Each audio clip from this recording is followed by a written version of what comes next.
Hello, everyone. There's something about thunderstorms that wakes up the darkness within this world.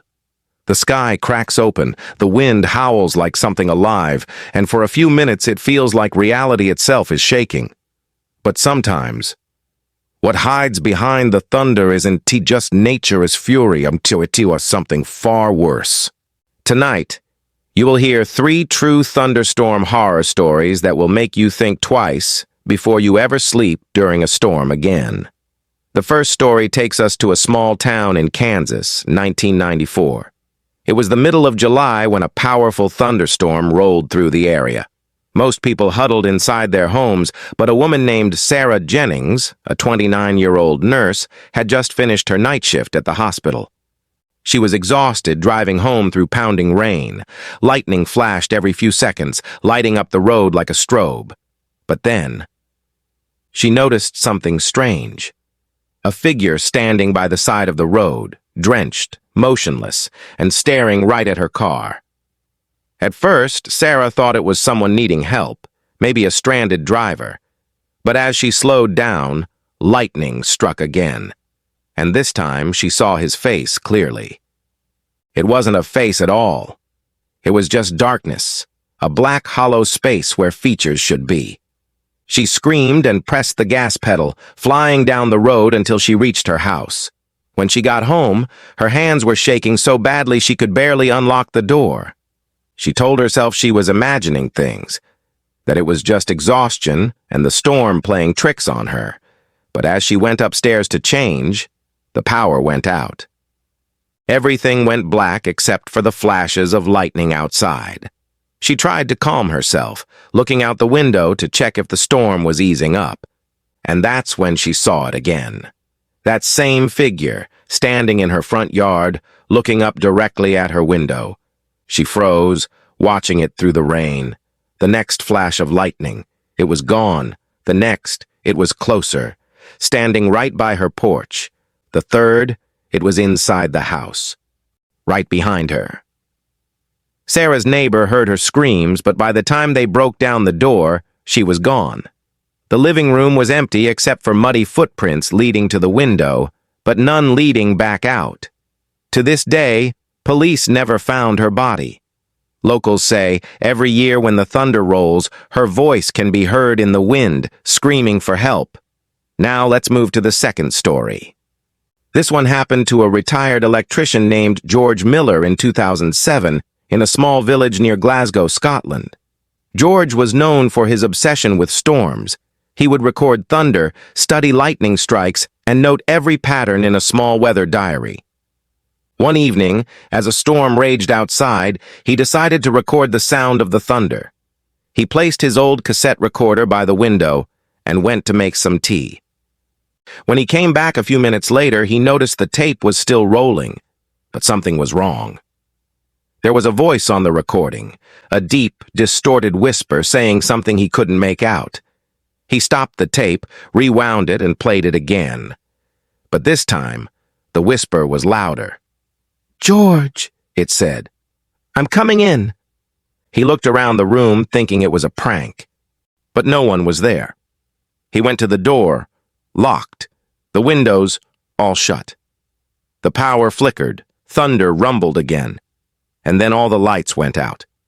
He grabbed his flashlight and tried to check the breaker box, but the air felt suddenly electric, like static crawling under his skin. A bolt of lightning struck the field right outside his window, and in that flash, he saw a silhouette standing just outside his fence, human-shaped, motionless. When the thunder rolled again, the silhouette was gone. George tried to convince himself it was just the lightning, but when he looked back at the tape, it was still recording. He pressed stop and took it out. When he looked at the label on the cassette, he noticed something horrifying. Written in black ink, smeared by the rain, were the words, "Let me finish my sentence." No one ever saw George again after that night. Police found his chair tipped over, his tea cold, and the recorder still running, filled with static and a faint, distant laugh that didn't belong to any human voice. And finally, the third story. one of the strangest thunderstorm encounters ever documented. In 2016, a group of college friends from Texas decided to go camping near Lake Whitney. It was supposed to be a weekend escape. No phones, no stress, just nature. But on their second night, the weather changed. The wind began to howl, trees swayed violently, and thunder echoed over the water. They rushed into their tents, laughing nervously until one of them, Eli, pointed out something glowing across the lake. It looked like blue lightning, but it wasn't hitting the ground. It was just floating above the water, twisting, pulsing like it was alive. They watched it for minutes, mesmerized, until it started to move, slowly gliding toward their side of the lake. The group panicked. Eli grabbed his phone to record it, but the screen glitched and went black. Another flash of lightning, and the glowing shape was now standing on the shore. It wasn't light anymore. It was a figure, made entirely of black smoke and blue sparks, tall and shifting like a shadow wearing electricity. One of the friends screamed and ran toward the car, but the moment he stepped outside, a thunderclap shook the ground. And he was gone. Just gone. No body, no sound. The others hid inside the tent, crying until the storm passed. By morning, only 2 of them were left. They found their friend's clothes by the lake, burned but dry. Eli later showed investigators his phone. Though it had shut off, it somehow captured one image before dying. The photo showed their campsite, the lake behind them, and in the middle of the frame, the same blue glowing figure staring directly at the camera. The photo was confiscated by authorities. No one ever explained what that thing was.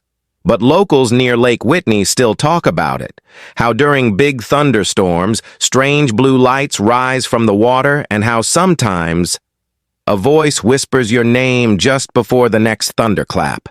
Thunderstorms are supposed to be nature's fury, lightning, wind, and rain. But if these stories teach us anything, it's that sometimes storms bring more than weather. They bring visitors, and once they've found you, they never really leave. So next time lightning flashes outside your window, remember this. Maybe, just maybe, something's staring back.